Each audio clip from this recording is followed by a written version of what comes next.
ಎಲ್ಲರಿಗೂ ನಮಸ್ಕಾರಗಳು. ಹಾಸ್ಪಿಟಲ್ ಅಂದ ತಕ್ಷಣ ಮೊದಲು ನೆನಪಾಗದೆ ಈ ಸ್ಟೆಥೋಸ್ಕೋಪ್. ಇನ್ನೊಂದು ಎಮರ್ಜೆನ್ಸಿ ಟೈಮಲ್ಲಿ ನೆನಪಾಗೋದು ಈ ಅಂಬು ಮಾಸ್ಕ್. ಅಂಬು ಅಂತಂದ್ರೆ ಆರ್ಟಿಫಿಷಿಯಲ್ ಮೆಕ್ಯಾನಿಕಲ್ ಬ್ರೀದಿಂಗ್ ಯೂನಿಟ್ ಅಂತ. ಇದು ಅಂಬುದು ಫೇಸ್ ಮಾಸ್ಕ್ ಅದ. ಇದು ಎಕ್ಸ್ಪಿರೇಟರಿ ವಾಲ್ವ್ ಅದ. ಇದು ಪಿಪ್ ವ್ಯಾಲ್ವ್ ಅದ.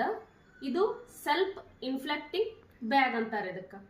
ಇದು ಇನ್ನೊಂದು ಇಲ್ಲಿ ಕೆಳಗಡೆ ಇರ್ತದೆ, ಇದು ಆಕ್ಸಿಜನ್ ಪೋರ್ಟ್, ಇದು ರಿಸರ್ವ್ ಪೋರ್ಟ್ ಅಂತ ಕರೀತಾರೆ. ಇದನ್ನ ನಾವು ಎಮರ್ಜೆನ್ಸಿ ಟೈಮ್ದಾಗ ಪೇಷಂಟ್ಗಳು ತಾನೇ ಉಸಿರಾಡ್ಲಕ್ಕೆ ಬರಲಾರ್ದ ಪೇಷಂಟ್ಗಳಿಗೆ ನಾವು ಈ ಅಂಬು ಮಾಸ್ಕ್ ಅನ್ನ ಅದು ಪೇಷಂಟ್ ಮುಖಕ್ಕೆ ಹಚ್ಚಿ ಇದರಿಂದ ನಾವು ಏರನ್ನ ಕೊಡ್ತೀವಿ. ಏರ್ ಕೊಟ್ಟ ತಕ್ಷಣ ಆಟೋಮೆಟಿಕ್ ಆಗಿ ಇದು ಮತ್ತೆ ಇಲ್ಲಿ ವಾಲ್ವ್ ಬ್ಲಾಕ್ ಆಗ್ತದೆ. ಇದು ಎಮರ್ಜೆನ್ಸಿ ಟೈಮಲ್ಲಿ ಆ ಪೇಷಂಟ್ಗೆ ಒಂದು ಸಂಜೀವಿನಿ ಥರ ಕೆಲಸ ಮಾಡ್ತದೆ. ಈ ವಿಡಿಯೋ ಏನಾದರೂ ಇಷ್ಟ ಆದರೆ ಲೈಕ್ ಮಾಡಿ, ಶೇರ್ ಮಾಡಿ, ಸಬ್ಸ್ಕ್ರೈಬ್ ಮಾಡಿ. Thank you.